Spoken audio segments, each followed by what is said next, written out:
¿Cuánto sabe Internet de nosotros que nosotros no sabemos? Parece difícil de creer, pero cada tecleo en nuestro computador, cada clic del mouse, una foto en Facebook, un punteo o un posteo en Instagram, se transforma en un dato más sobre nosotros que alguien recopila en inmensas bases de datos que después se venden a muy buen precio. ¿Nunca ha sospechado usted de los correos con ofertas de esa cámara que le gusta o de encontrarse en la red justo con la foto de la playa donde está pensando en ir de vacaciones? Hoy casi nada es casualidad en Internet. Si no lo cree, pregúntele a los billones de norteamericanos indignados tras descubrir que sus datos, correos y comentarios en las redes eran solicitados por el gobierno a grandes compañías de la web. ¿Cuánto sabe Internet de nosotros? En el siguiente reportaje de Carola Fuentes. Esto es Informe Especial.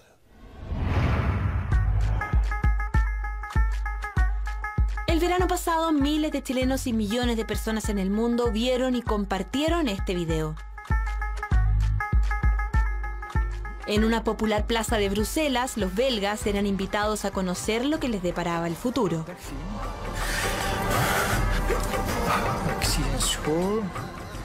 A los pocos minutos se sorprendían con el poder que parecía tener este desconocido mentalista, capaz de adivinar sus más íntimos secretos. Liefdesleven. 3, 4... De vierde, daar zwijg ik meestal over, dus dat weten niet veel mensen. Hoe is mijn spierscheur? Sorprendidas, las víctimas del adivino no veían el pequeño audífono que tenía en su oreja, ni sabían que alguien le estaba dictando lo que tenía que decir. Hasta que se revelaba el secreto. Oh my God. 5 expertos en tiempo real eran capaces de encontrar en pocos segundos la información más privada de los participantes.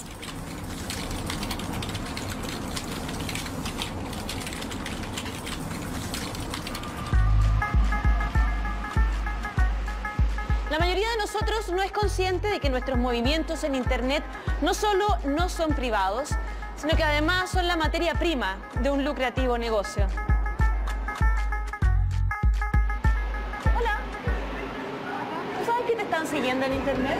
No. ¿Qué? ¿Tú sabes que te están monitoreando en Internet en estos momentos? ¿Tú sabes qué sitios te están vigilando tus movimientos en Internet? ¿Qué sitios? ¿Nunca has buscado en tu computador quién te sigue? ¿Tú borras las cookies de repente de tu tablet? Por lo general no. ¿Y usted sabe quién le está siguiendo los pasos cada vez que manda un mail, postea una foto en Facebook o busca algo en la web? Históricamente hemos pensado que hay muchos servicios que son gratuitos, ¿cierto? Que yo puedo llegar y usarlo. Google, mira, me meto, hago una búsqueda, resultado, sale gratis. Y últimamente está empezando a correr, ¿cierto?, la frase que dice, bueno, si el servicio está saliendo gratis o no estás pagando nada por usar el servicio, tú eres el pago. Tu identidad, tu información, tu conducta termina siendo el negocio que tiene la empresa detrás. 11 millones de chilenos usamos Internet a diario. 9 millones tenemos cuenta en Facebook y casi 5 millones en Twitter. 9 de cada 10 veces que queremos saber algo, usamos el buscador de Google. Somos el país de América Latina que más usamos Internet y apenas sabemos cómo funciona el negocio. ¿Qué es lo que pasa más allá de nuestro teclado? ¿Dónde van nuestros datos? ¿Dónde se guarda nuestra información más íntima?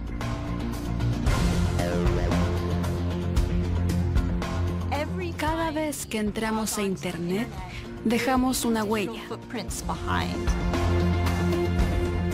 ¿Cuánta información estoy dispuesto yo a ceder de mi privacidad para el uso de un videojuego o de una red social? No puedes ir a Facebook y decir, muéstrenme toda la información que tienen guardada de mí. Cuando usamos Internet y redes sociales en particular u otros servicios, cuando estamos subiendo información, ya dejamos de controlarla. Hoy día carecemos de instancias que permitan aseguran el uso de las bases de datos con relación al por qué fueron creadas. La legislación chilena hoy día no cumple estándares internacionales en este ámbito y por eso es necesario mejorarla. Internet. Alguien te sigue. Viajamos a Estados Unidos, al corazón del negocio de Internet, Silicon Valley.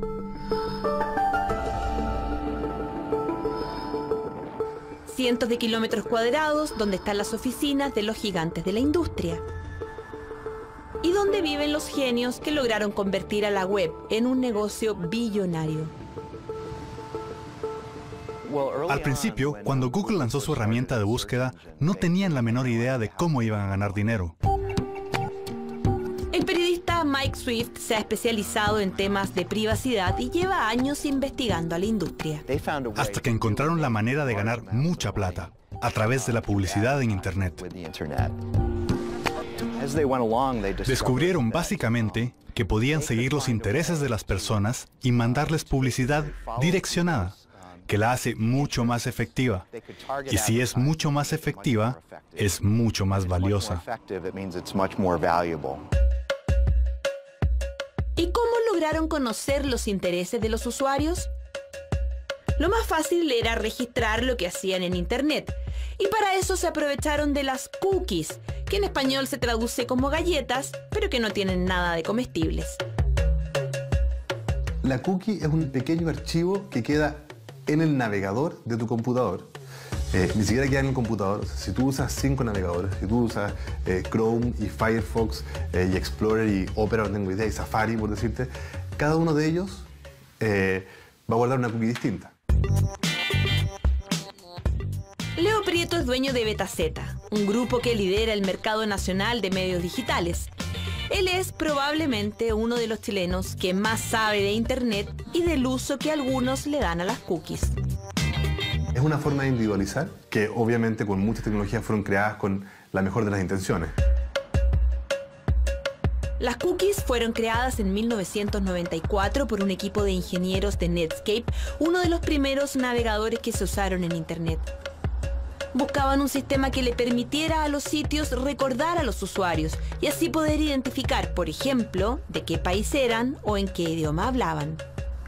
Muchas páginas la usan, por ejemplo, Facebook lo usa para acelerar el proceso de acceso a la página. Cuando tú llegas a Facebook, Facebook sabe que ya habías ingresado antes, entonces te abre la página en vez de decirte hola, ingresa tu contraseña cada vez.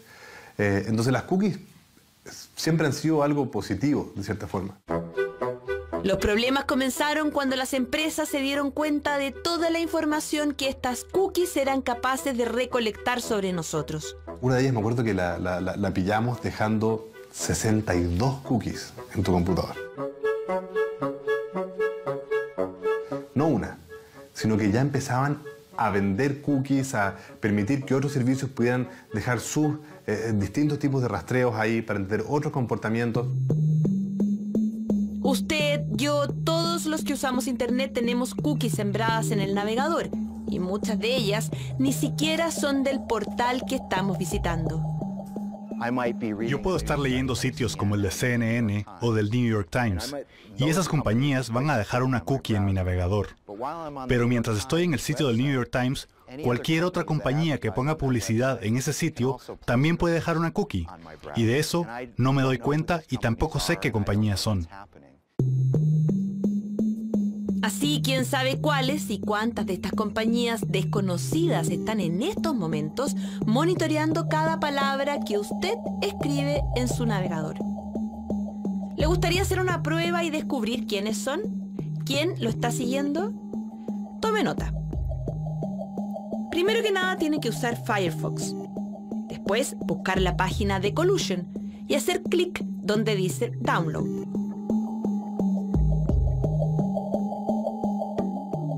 Este programa, desarrollado por Mozilla en el 2012, rastrea las cookies que hay en su sistema y las despliega en la pantalla. Este fue el resultado de nuestro ejercicio. Cada uno de estos círculos representa alguna empresa que en estos momentos y en tiempo real está siguiendo los pasos que damos en este computador. En menos de 10 minutos de navegación, 30 empresas nos dejaron sus cookies. Y de ellas, casi la mitad son brokers, o sea, intermediarios que recolectan nuestros datos y luego se los venden a quienes hacen publicidad. Cuando empezamos a meternos en el mundo comercial, donde empieza ya a haber un intercambio de plata, es cuando empieza a ponerse más gris el tema. Porque cualquier publicidad que aparezca te muestra, te va a dejar algún tipo de marca, algún tipo de cookie. Entonces tú ves un banner y por saber que aparece un banner ya quedó un cookie en tu navegador. Eso lo usan para rastrear, para saber que también funciona la campaña, si lo hiciste clic a la primera vez que la viste, o le hiciste clic a la 10ª vez que la viste, o nunca hiciste clic. Entonces lo usan de forma estadística. Y también las pueden usar para conocer en detalle cuáles son sus intereses. Pueden saber de que tú una vez te interesó en la página X leer sobre barcos, cualquier cosa. Entonces, cuando te metes a la página Y, te va a mostrar publicidad sobre barcos. Y ahí es cuando la gente empieza ya a darle un poquito más de cuco a todo esto, porque decís, pero ¿cómo? O sea, ¿cómo sabe esta página que me gustan barcos si yo no he hecho ningún comportamiento en esta página que demuestre eso? Si busco en muchos sitios de bicicletas, voy a comenzar a ver avisos que tengan que ver con ciclismo. Teóricamente, esto puede ser muy útil. Pero la recolección de datos está siendo tan extensa y se está usando para cosas tan impensables como decidir si alguien merece que le den una tarjeta de crédito o descubrir si tiene prevalencias médicas, que hay una sensación general de que esto se está saliendo de control.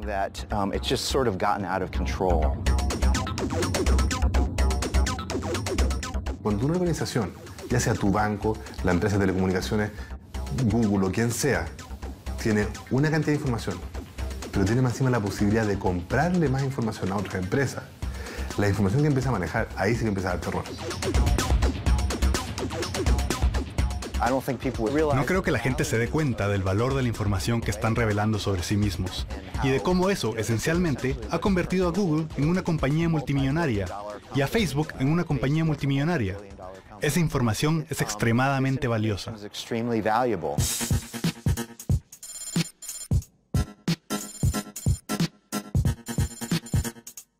A mediados de este año se celebró en Santiago el Congreso Latinoamericano Chile Digital. Miles de interesados vinieron a conocer a las empresas que ofrecen servicios de Business Intelligence o Data Collection, que en el fondo son quienes buscan la información que dejamos en Internet, la analizan y le dicen a las empresas cómo sacarle partido. Todo el mundo tiene objetivos con la web. Si no tienes objetivos, cierra Internet. Gema Muñoz es española y una reconocida experta analista de datos. ¿Qué debo saber como analista web? Debo saber que has llegado a mi sitio web cuando yo me he gastado dinero captándote, porque que no se engañen, aparecer en Google cuesta dinero. Hay mucha gente que lo que está es apostando por negocios en la red y tienen que saber cómo son sus usuarios, tienen que saber cómo entrarles, tienen que saber cómo convencerles, cómo persuadirles de que son los mejores. Y eso es lo que hacen Gema y sus colegas. Analizan los datos recogidos por las cookies y los aprovechan, por ejemplo, para enviarnos publicidad dirigida. Esto se veía muy bien en la película Minority Report de Tom Cruise. Que él iba pasando por el metro y todos los anuncios que había en el túnel del metro se adecuaban a la persona, a Tom Cruise, porque sabían que era él. ¿Gema, no es un poco invasivo? No, porque al final de lo que se trata es de hacerte una mejor experiencia de cliente, de darte el contenido que tú estás buscando al final. Con lo cual, yo no lo veo tanto como entrar en la privacidad, sino para como mejorar la calidad de mi sitio web en base a quién eres tú y qué perfil tienes. Es muy fuerte, o sea, se sabe muchas cosas, pero no es malo. Puede no ser malo, pero sí es preocupante, sobre todo porque la misma información que usan para bombardearnos con avisos podría aprovecharse para otros fines. En San Diego, al sur de California, están las oficinas del Foro Mundial para la Privacidad y Pam Dixon es su directora. No nos preocupa tanto la publicidad ni los avisos que una persona ve. Lo que sí nos preocupa mucho es el uso que se le está dando a la información que se recolecta de esa persona. Algunas veces para bien, algunas veces no. Un ejemplo del uso, bueno o malo, que le dan a nuestros datos. De las transacciones que se hacen en Internet, la compra de pasajes aéreos es la tercera en importancia. ¿Le ha tocado hacer alguna? ¿Ha notado algo raro?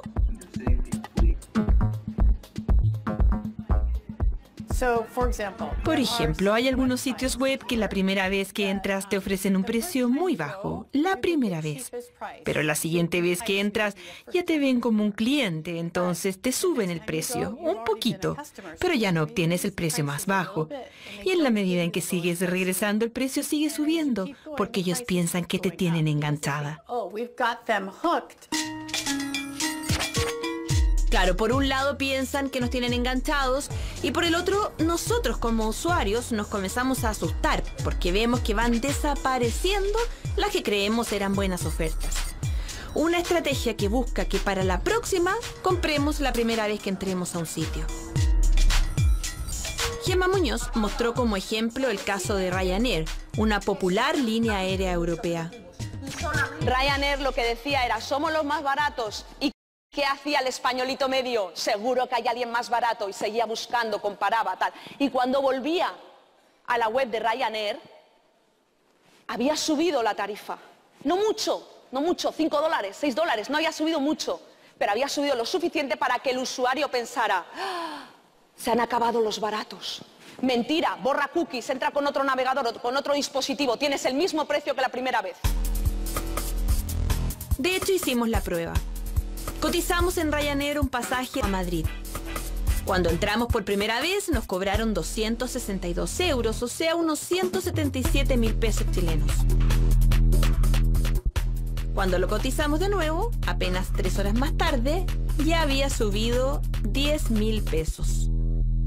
Para ver si es una práctica frecuente, cotizamos el mismo pasaje en las aerolíneas y sitios más usados por los chilenos. Y en la mayoría, el valor se mantuvo. Excepto en eDreams.com, donde también subieron el precio, esta vez en 20.000 pesos cuando los visitamos por segunda vez.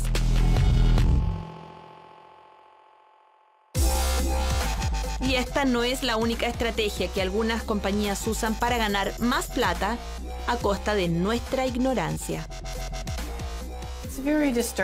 Es muy perturbador, pero una de las cosas que pueden pasar en Internet y que no es justo es que si tú pareces tener más dinero, digamos que has hecho búsquedas online de autos lujosos o de lanchas o de casas caras, o incluso si estás usando un computador caro, si has hecho cualquiera de las búsquedas anteriores, te puede pasar cuando vayas a comprar algo en un sitio web que te ofrezcan un precio más alto por un mismo objeto que a otra persona se lo ofrecerían por menos.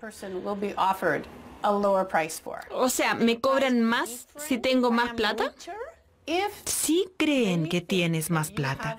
Basados en qué es lo que has estado haciendo online, te pueden ofrecer un precio diferente. Se ha hecho en Estados Unidos y en el Reino Unido. Pienso que se ha hecho en muchas otras partes. ¿Y en Chile? También hicimos la prueba utilizando 2 computadores y navegadores distintos. Visitamos algunas de las páginas más usadas para comprar en Internet en el país. Y la verdad es que no encontramos diferencias. Realmente es considerado algo muy antiético y es difícil de atrapar a alguien haciéndolo. Y si los sorprendes, ellos normalmente van a confesar y decir perdón y van a dejar de hacerlo. Por lo demás, no he visto a nadie últimamente enfrentando algún problema judicial por este tipo de cobros diferenciados. because of this kind of differential pricing. Claro, cobrar más o menos por el mismo artículo o servicio no es ilegal, ni en Estados Unidos ni en nuestro país. El problema es que los chilenos somos mucho más vulnerables a otro tipo de prácticas que sí pueden llegar a ser bastante más graves que pagar más caro o más barato cuando compramos algo en la web. Lo que ocurre en Chile es que tenemos una legislación que efectivamente está vigente, sin embargo, por el avance de las tecnologías, por el avance del comercio electrónico, por una serie de desarrollos que se han venido dando muy estrepitosamente en la comunidad, resulta que hay una legislación que hay que actualizar. La única ley que protege los datos personales de los chilenos se aprobó en 1999, cuando no existían Facebook ni Twitter, cuando los teléfonos no eran inteligentes y cuando todos los trámites se hacían y guardaban en papel. Toda la información personal está hoy día ya transfiriéndose del papel a los sistemas tecnológicos. Lo que eso genera las posibilidades de cruzar datos, de cruzar información para levantar perfiles, para levantar diagnósticos, para incluso generar tipologías de personas, de sectores de la población, es abrumadora hoy día lo que se puede hacer. Pueden, por ejemplo, molestarnos hasta el cansancio por teléfono para ofrecernos un crédito que no queremos. O pueden decirle al ISAPRE qué remedios buscamos en internet y después cuáles compramos en la farmacia. Y además de todo lo anterior, pueden ganar mucha plata vendiendo abiertamente bases de datos construidas con nuestros datos sin nuestra autorización. Si no regulamos esto, obviamente habrán sectores interesados en utilizar mi información sin mi consentimiento y eso es algo que es mucho más general de lo que uno cree. Felipe Heuser es presidente ejecutivo de Ciudadano Inteligente, una fundación que busca emparejar la cancha del acceso a la información en Chile. Es sumamente preocupante porque aquellos actores que pueden profitar de ese acceso a la información están básicamente en el Edén, ¿cierto?, haciendo y deshaciendo lo que quieran, porque no hay capacidad de fiscalizarlo. Tan atrasada está la ley en Chile que ni siquiera es obligatorio que los sitios hagan explícitos sus términos de uso. O sea, que nos digan abiertamente si van a dejar o no cookies en nuestro computador y qué es lo que pueden o no pueden hacer con nuestros datos. La misma página de Google es un buen ejemplo de cómo las leyes son más o menos permisivas en los diferentes países. Si usted se conecta a google.es, o sea, la versión española, aparecerá este mensaje. Pero si usted se conecta a google.cl, la versión chilena, no aparecerá nada. Aquí nadie los obliga. De todos los sitios nacionales que usted usa a diario, ¿se ha fijado cuántos dicen política de privacidad? Ahora, el problema no es solo de las compañías. Con una mano en el corazón, ¿cuántas veces se ha dado el tiempo para leer, por ejemplo, los términos de referencia de las páginas que visita? Tenemos aplicaciones que son súper entretenidas, muy luminosas, de muchos colores, que hacen cosas maravillosas, pero que al ver unos términos de referencia en el uso de esas aplicaciones enormes, rápidamente vamos al botón de clic, acordamos ceder todos nuestros derechos y vamos. Veamos un ejemplo. Buscamos en Google información sobre privacidad y encontramos esta noticia. Al hacer clic aparece este mensaje. Si alguien se toma el tiempo de leerlo, sabría que Mol quiere acceder a mi perfil de Facebook, a mi correo, a mis amigos, a su cumpleaños, mi cumpleaños y las cosas que me gustan. ¿Cuántas veces decimos que sí sin darnos cuenta? No hemos tomado la conciencia suficiente de que este es un tema que es crucial. Es crucial porque todo esto puede tener consecuencias concretas en nuestra vida, en la vida real, no solo en la virtual.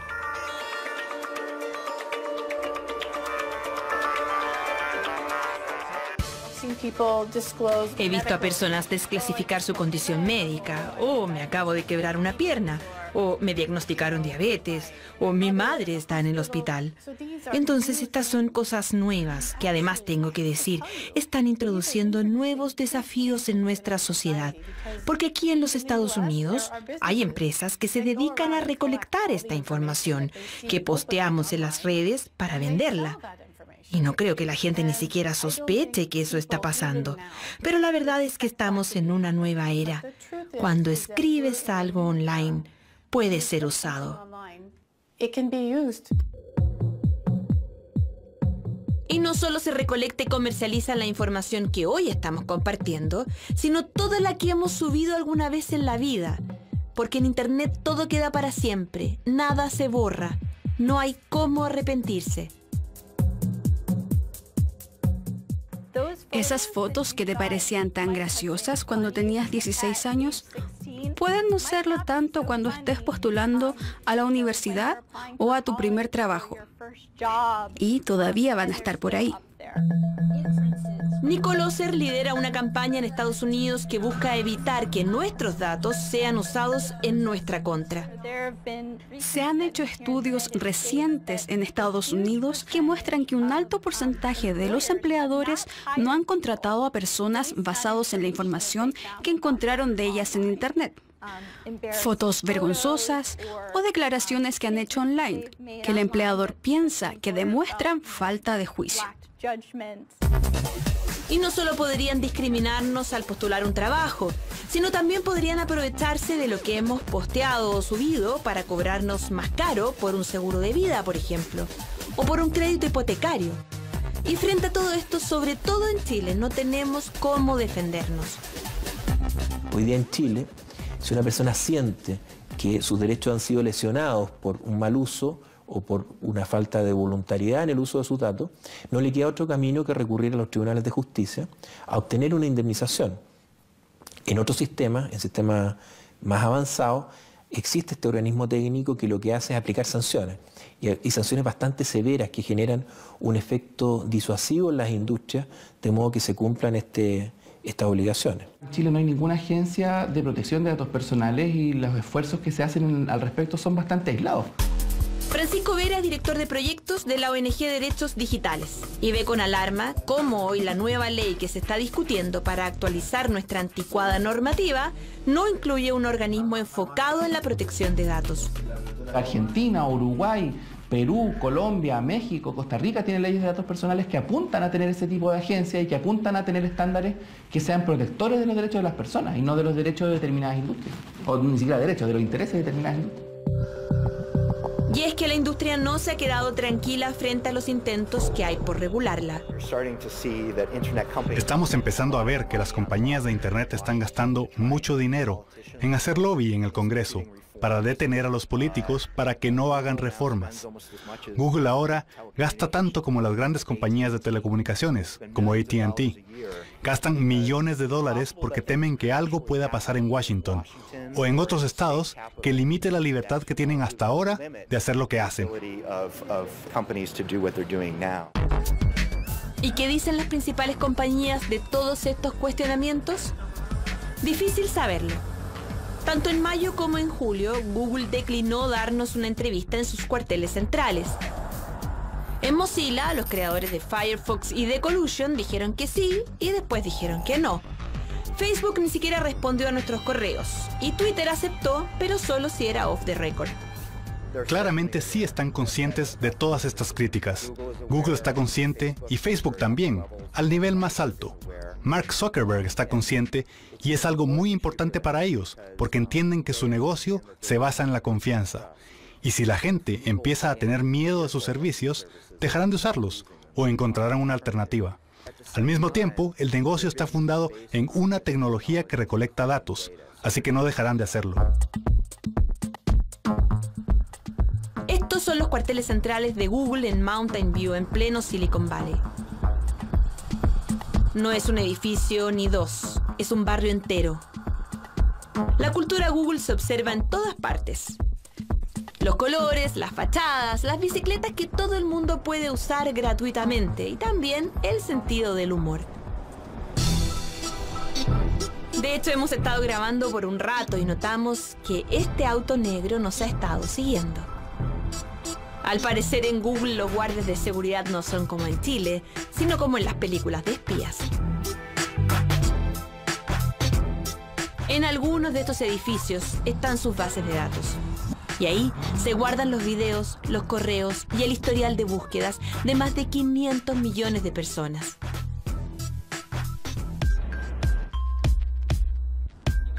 A fines de julio logramos entrevistar a uno de sus ejecutivos en Santiago, Jim Valentine, gerente de desarrollo de negocios de Google Chile.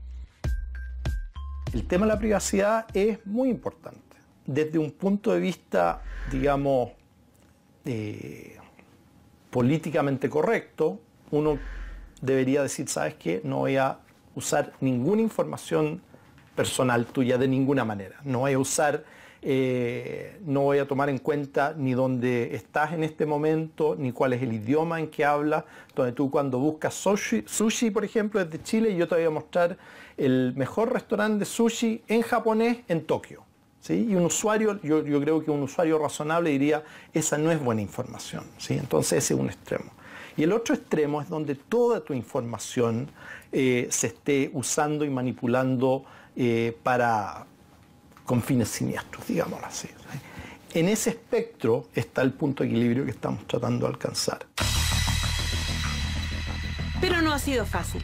En los últimos años, Google ha enfrentado varias acusaciones por invadir la privacidad. Les pasó en Europa cuando recibieron miles de reclamos al lanzar Street View, esta herramienta que permite bajar el nivel de la calle desde un mapa virtual.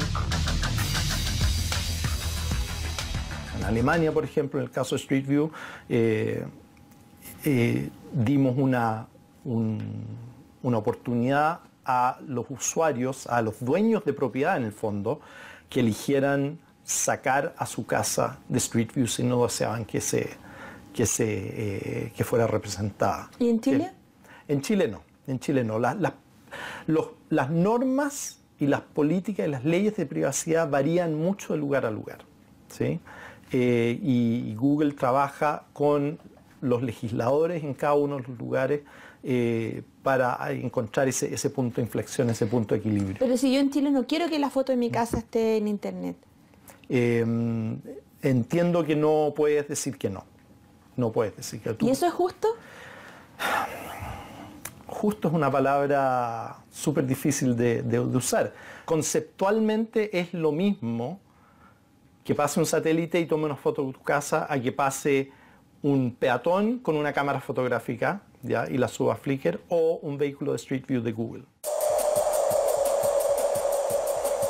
La diferencia es que en Google literalmente las pueden ver en todo el mundo y no tenemos cómo pedir que las eliminen de sus bases de datos.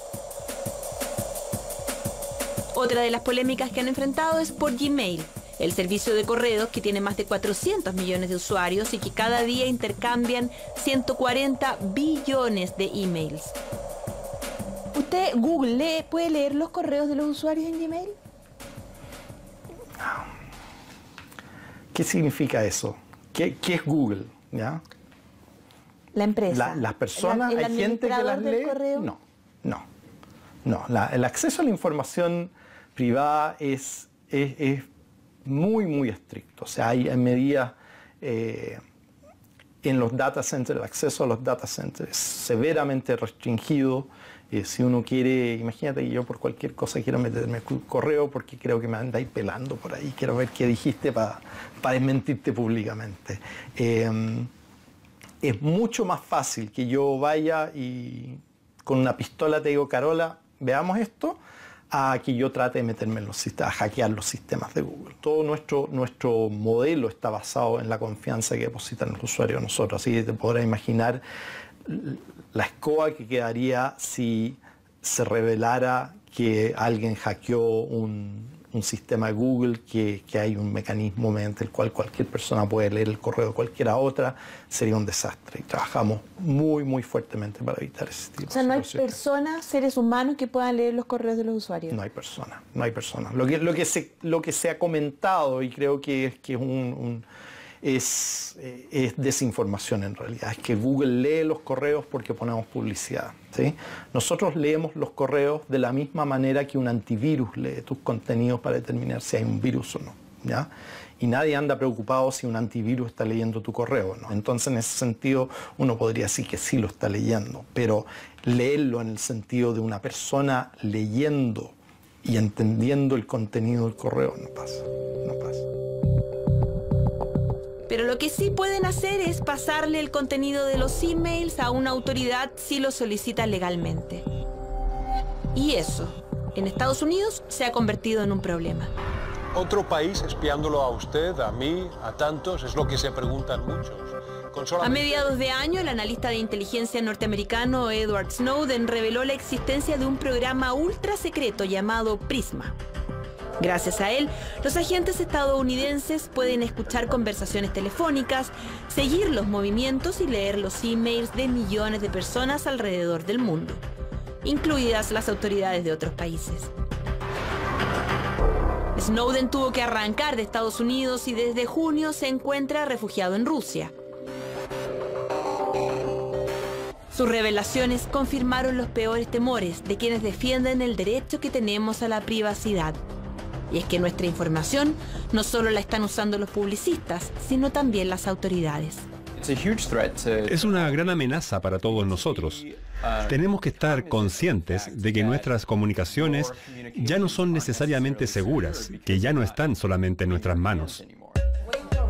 Liderando la batalla por proteger los derechos digitales, la Electronic Frontier Foundation en San Francisco ha estado haciendo rankings para transparentar la actitud de las diferentes compañías frente a los temas de privacidad.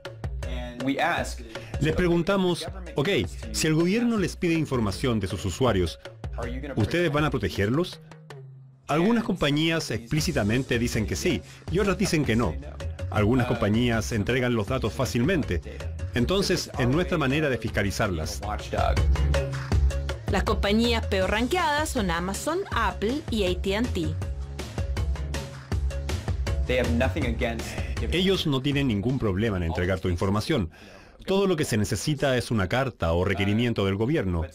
Pero otras compañías como Dropbox o Google van a exigir una solicitud de investigar para asegurarse de que el gobierno tiene una orden judicial antes de entregar tu información personal. ¿Y cuán frecuente es que un gobierno les pida información de sus ciudadanos? Este gráfico muestra las solicitudes que han recibido en Google. Estados Unidos lleva la delantera con 30.000 peticiones, de las cuales solo 3.000 fueron rechazadas. Aceptaron la mayoría de ellas. ¿Y qué pasa con Chile? Nuestras autoridades le han pedido a Google que le entregue el contenido de los emails de los chilenos. Este gráfico muestra el número de solicitudes que ha tenido Google. Estas son desde Chile. Vemos que han recibido 288 requerimientos en el último año y medio, y Google ha dicho no y rechazado 278 de ellos. Es decir, solo 10 veces entregó los datos. ¿Y podemos saber si están relacionadas a crímenes? Yo creo que la mayor parte están relacionadas a crímenes, porque es lo que normalmente lleva a una orden judicial. Pero hay muy poca transparencia, no está claro cuál es el motivo de esas solicitudes. No podemos saber por qué ni a quiénes de nosotros se están investigando. Y además, con la falencia que tenemos en nuestra legislación, tampoco podemos tener certeza de que el derecho que tenemos a la privacidad se esté resguardando adecuadamente. Han hecho requerimientos a Google y a Twitter, al menos, por lo que nosotros sabemos, pero también entendemos que también hay a Microsoft por su servicio Hotmail y a Facebook, para obtener datos de personas que estarían eventualmente cometiendo delitos. Ahora, según nuestra experiencia, esas solicitudes tampoco están contando con órdenes judiciales. Ya, en un caso que nosotros seguimos este año, nos consta que la Fiscalía hizo solicitudes de ayuda internacional, porque estos datos se piden a veces a Estados Unidos, cuando las casas matrices están allá, sin que haya existido ninguna orden judicial en suelo chileno o desde Chile. ¿Y eso no es legal? Bajo nuestra opinión, no es legal. Ya no cae dentro de lo que está autorizado en la Fiscalía porque estaría afectando derechos fundamentales sin contar con la autorización judicial correspondiente. Al menos en un caso tenemos constancia expresa de que ocurrió de esa forma. El caso al que se refiere Vera se dio a conocer en febrero de este año, cuando el abogado Rodrigo Ferrari fue formalizado luego de haber creado una cuenta en Twitter en la que parodiaba a la familia Luxit. Esto genera una denuncia al Ministerio Público por usurpación de identidad. El señor Luxit y sus abogados comienzan a tratar de indagar quién había hecho esta cuenta y tratan de vincular otras cuentas que no tenían ninguna relación realmente con el señor Ferrari, donde aparecían también el nombre de Andrónico Luxit o su apellido, etc. Se empieza a indagar mandando requerimientos internacionales a Estados Unidos, a Twitter en particular, para que se entreguen las direcciones IP que en definitiva se habían utilizado en estas cuentas. No es claro cómo se obtuvo esa información en Chile sin un requerimiento judicial.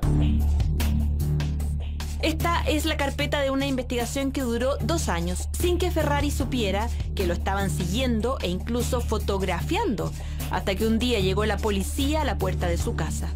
¿Él fue detenido? ¿Cómo siguió el proceso después? No, él no fue sometido a ningún tipo de restricción de su libertad. En la primera audiencia que tuvo ocasión de pronunciarse un juez sobre la prueba que estaba recopilando el Ministerio Público, no se decretó ninguna medida cautelar en su contra, lo cual ya era indicativo de que indudablemente quien estaba equivocado en esto era la policía y el Ministerio Público. En los documentos se observa que ni la PDI ni la Fiscalía contaron con una autorización judicial para hacer esta investigación, a pesar de que estaban afectando un derecho fundamental de Ferrari y que tenemos todos los chilenos, el derecho a la privacidad. Todo eso podría haberse evitado con un poco más de rigurosidad en la investigación y eso involucra necesariamente contar con órdenes judiciales cuando se afectan derechos fundamentales de terceros. Le pedimos una entrevista al Ministerio Público para conocer su versión de este caso, pero respondieron que el fiscal que lo investigó había renunciado a su cargo y hasta el cierre del reportaje no obtuvimos otra respuesta. En mayo de este año se reunieron en Silicon Valley los representantes de las 100 empresas que lideran el negocio en Internet. Fueron convocados por los creadores de la web, la W3C, que les planteó la urgencia de poner límites a la actual invasión de la privacidad de los usuarios. Pasamos más y más tiempo de nuestras vidas en la web, y más de alguien puede ver lo que leemos o lo que vemos, y si queremos algo de privacidad, tenemos que crear nuevas reglas, como esta, que te da la alternativa de decidir qué es lo que será o no monitoreado. Lo que la W3C les está proponiendo es bastante simple, que todos los navegadores tengan un botón que se pueda apretar si alguien no quiere que lo sigan. Entonces, si haces clic aquí, significa que no serás monitoreado cuando visites los diferentes sitios. Es una manera de tener privacidad. Es una manera de que seas tú quien decida si quieres o no que te sigan cuando navegas. La iniciativa sería un gran avance, aunque hay quienes dudan de su eficacia. Porque para bien o para mal, pareciera que la tecnología avanza más rápido que los intentos por rayarle la cancha. Ahora mismo el tema de la privacidad está girando desde los computadores a los teléfonos inteligentes y tablets. Para allá es para donde va la conversación. Muchas veces inocentemente decimos el lugar exacto en el que estamos. Muchas otras, sin querer y sin saber, nuestros aparatos o nuestras aplicaciones lo dicen por nosotros. Uno usa desde el celular muchas redes sociales y no se da cuenta que por omisión muchas veces están informando desde dónde estamos publicando. Entonces, después es fácil poner todos los tweets de una persona o los posts de Facebook en un mapa y saber dónde anduvo qué día y hasta poder dibujar una rutina de esa persona. Entonces es súper preocupante también eso, que la gente entienda que está compartiendo cuando etiqueta caras en las fotos, cuando geolocaliza fotos, porque en el fondo lo que está haciendo es darle mucha información útil a la empresa para publicidad, que fines más o menos legítimos, pero también le está dando a terceras personas la posibilidad de acceder a esa información y de tener una idea clara de qué es lo que esa persona hace, cuándo, con quién, cómo y dónde. Hoy nos pueden geolocalizar, ver dónde estamos. Y también pueden reconocer nuestras caras y decirle a un desconocido cómo nos llamamos.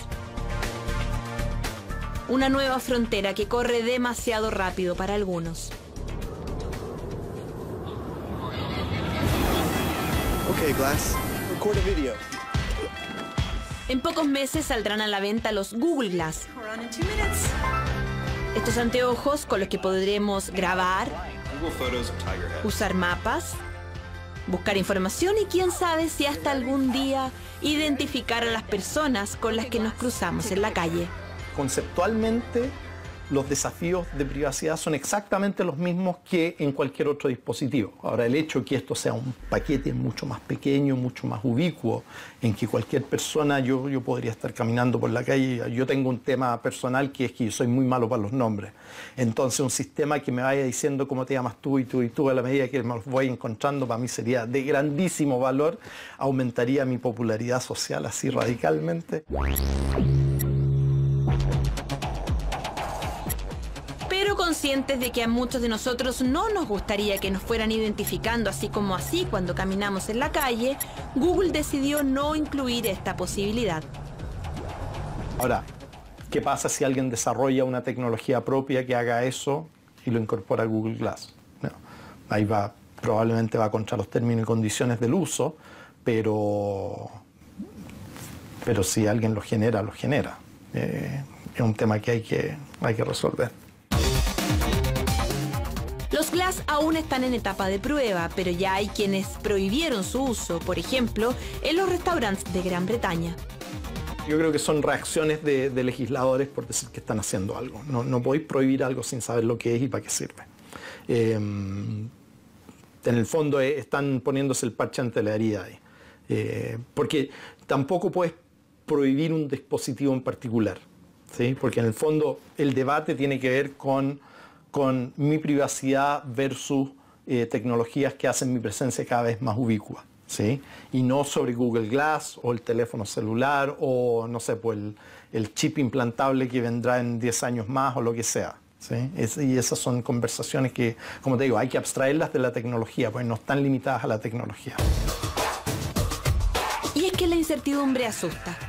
Los más paranoicos tapan la cámara del computador porque temen que alguien les esté sacando fotos desde el otro lado, una posibilidad que ya es real, gracias a Prey, un programa desarrollado por chilenos y que se usa en caso de robos de computadores. Secretamente les saca fotos a los ladrones.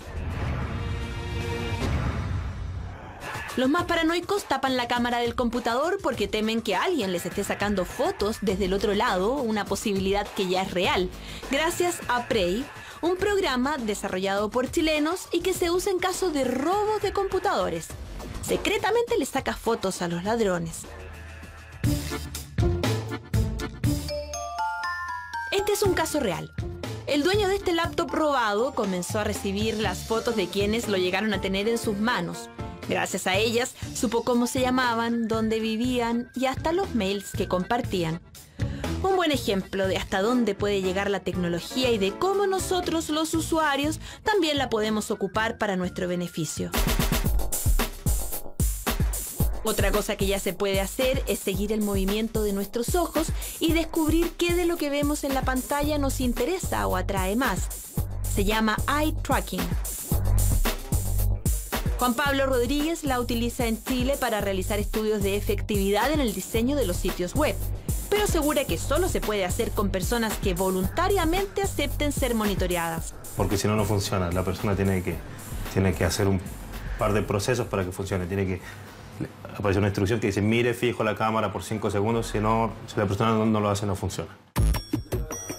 Esta herramienta es un buen ejemplo del terreno que estamos pisando. Tan solo imaginar en que alguien pueda registrar el movimiento de nuestros ojos mientras sin saberlo observamos una página puede llegar a asustar. A pesar de que la tecnología en sí está siendo diseñada para usos que sin duda nos beneficiarán. Estamos desarrollando acá en Chile para la minería un sistema en que con esta misma barra puesta frente a un conductor de un camión o un bus nos va a poder decir cuándo esta persona empieza a entrar en un estado de somnolencia y podemos predecir con tiempo cuándo que se va a empezar a quedar dormido. para evitar accidentes. Internet es una increíble herramienta para comunicarse y conectarse. Solamente queremos asegurarnos de que la gente sepa cuál es el precio que está pagando por estos servicios. Ahora, más allá de entender y tomar conciencia, ¿hay algo que los usuarios podamos hacer para no quedar tan vulnerables frente a estas grandes compañías? Sí, y un primer paso parte en nuestro teclado. Creo que es muy importante que la gente haga una higiene básica en su computador. Por ejemplo, yo recomiendo que al menos una vez a la semana borremos las cookies y borremos el historial. También podemos organizarnos y presionar como lo hicieron los estadounidenses cuando Facebook permitió que todos los amigos de un usuario vieran de qué páginas era fan. Tuvimos personas aquí en Estados Unidos que eran fan de algunos grupos de gays en la universidad y algunos de ellos fueron rechazados por sus familias cuando esta configuración de privacidad fue retirada. Entonces, 100.000 personas firmaron una carta para pedir que restituyeran la configuración y Facebook aceptó.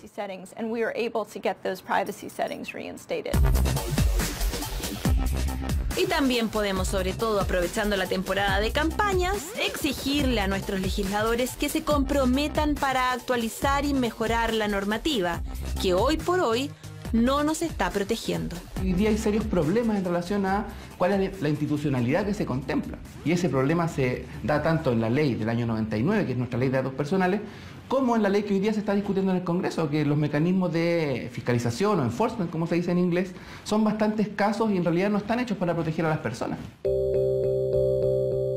Considerando que cada día pasamos más horas en un mundo que es virtual, puede que sea urgente que nos preocupemos para que en nuestra vida digital las reglas también sean claras. Yo creo que es como la democracia. Necesitas tener transparencia sobre lo que hace tu gobierno y así mantenerlo bajo control.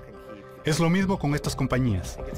Necesitamos información y herramientas para tomar decisiones sobre qué servicios usamos, pensando en a qué compañías les tenemos confianza.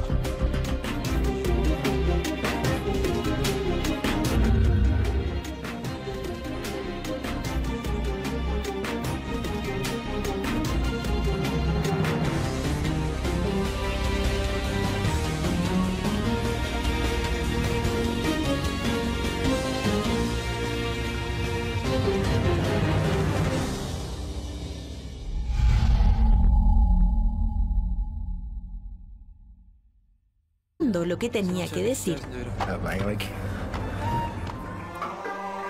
Hasta que se revelaba el secreto. Oh my God. 5 expertos en tiempo real eran capaces de encontrar en pocos segundos la información más privada de los participantes.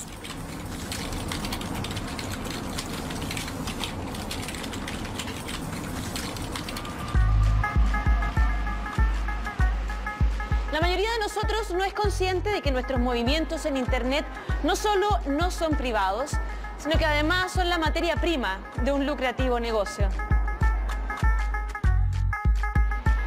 Hola. ¿Tú sabes que te están siguiendo en Internet? No. ¿Qué? ¿Tú sabes que te están monitoreando en Internet en estos momentos? ¿Tú sabes qué sitios te están vigilando tus movimientos en Internet? ¿Qué sitios? ¿Nunca has buscado en tu computador quién te sigue? ¿Tú borras las cookies de repente de tu tablet? Por lo general no. ¿Y usted sabe quién le está siguiendo los pasos cada vez que manda un mail, postea una foto en Facebook o busca algo en la web?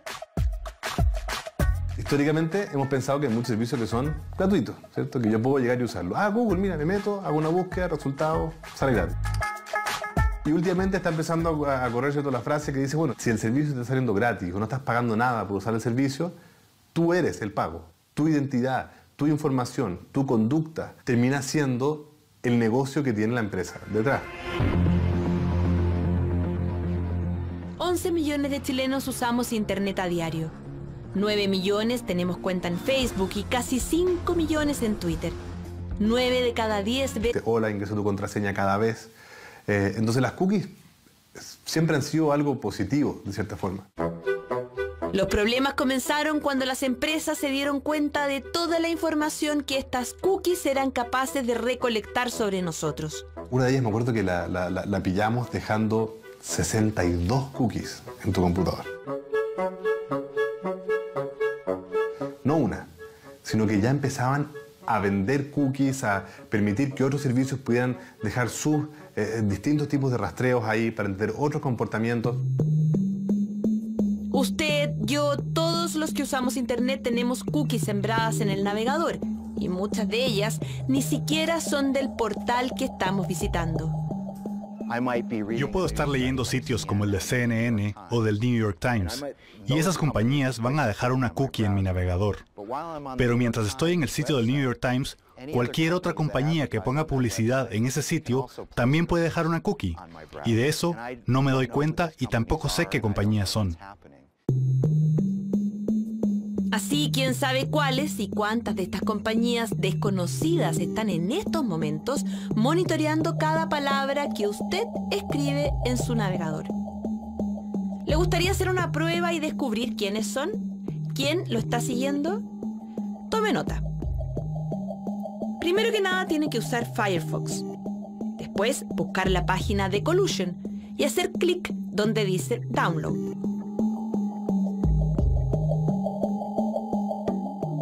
Este programa, desarrollado por Mozilla en el 2012, rastrea las cookies que hay en su sistema y las despliega en la pantalla. Este fue el resultado de nuestro ejercicio. Cada uno de estas Mike Swift se ha especializado en temas de privacidad y lleva años investigando a la industria. Hasta que encontraron la manera de ganar mucha plata a través de la publicidad en Internet. Descubrieron básicamente que podían seguir los intereses de las personas y mandarles publicidad direccionada, que la hace mucho más efectiva. Y si es mucho más efectiva, es mucho más valiosa. ¿Y cómo lograron conocer los intereses de los usuarios? Lo más fácil era registrar lo que hacían en Internet. Y para eso se aprovecharon de las cookies, que en español se traduce como galletas, pero que no tienen nada de comestibles. La cookie es un pequeño archivo que queda en el navegador de tu computador. Ni siquiera queda en el computador. Si tú usas 5 navegadores, si tú usas Chrome y Firefox y Explorer y Opera, no tengo idea, y Safari, por decirte, cada uno de ellos va a guardar una cookie distinta. Leo Prieto es dueño de Betazeta, un grupo que lidera el mercado nacional de medios digitales. Él es probablemente uno de los chilenos que más sabe de Internet y del uso que algunos le dan a las cookies. Es una forma de individualizar que obviamente con muchas tecnologías fueron creadas con la mejor de las intenciones. Las cookies fueron creadas en 1994 por un equipo de ingenieros de Netscape, uno de los primeros navegadores que se usaron en Internet. Buscaban un sistema que le permitiera a los sitios recordar a los usuarios y así poder identificar, por ejemplo, de qué país eran o en qué idioma hablaban. Muchas páginas la usan, por ejemplo, Facebook lo usa para acelerar el proceso de acceso a la página. Cuando tú llegas a Facebook, Facebook sabe que ya habías ingresado antes, entonces te abre la página en vez de decir... Si queremos saber algo, usamos el buscador de Google. Somos el país de América Latina que más usamos Internet y apenas sabemos cómo funciona el negocio. ¿Qué es lo que pasa más allá de nuestro teclado? ¿Dónde van nuestros datos? ¿Dónde se guarda nuestra información más íntima?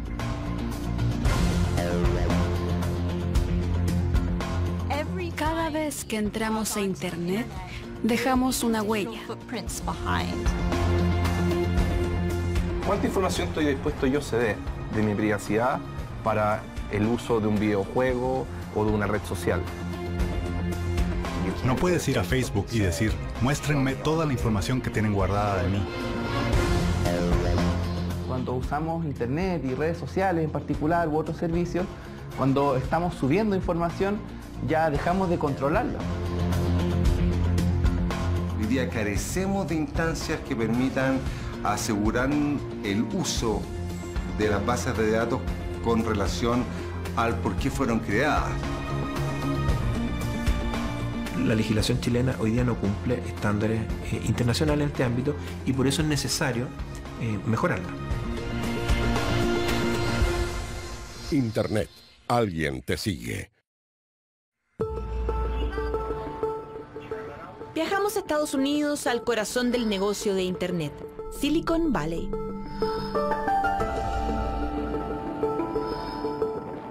Cientos de kilómetros cuadrados donde están las oficinas de los gigantes de la industria.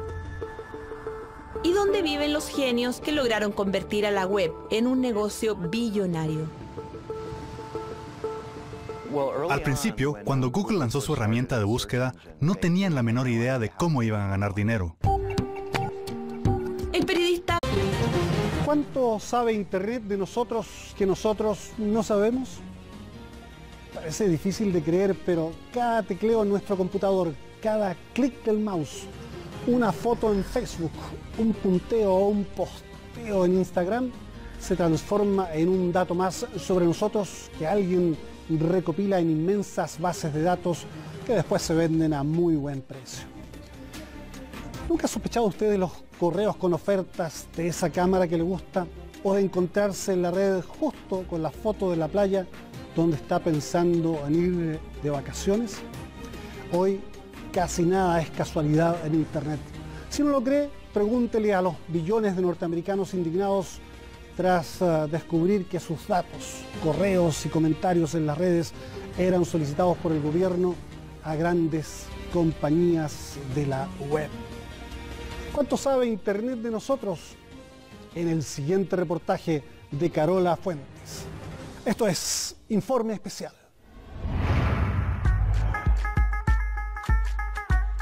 El verano pasado, miles de chilenos y millones de personas en el mundo vieron y compartieron este video.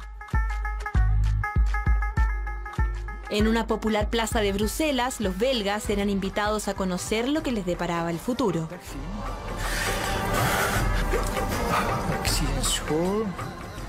A los pocos minutos se sorprendían con el poder que parecía tener este desconocido mentalista, capaz de adivinar sus más íntimos secretos. Liefdesleven. 3, 4... De vierde, daar zwijg ik meestal over, dus dat weten niet veel mensen. Hoe is mijn spierscheur? Sorprendidas, las víctimas del adivino no veían el pequeño audífono que tenía en su oreja, ni sabían que alguien le estaba dictando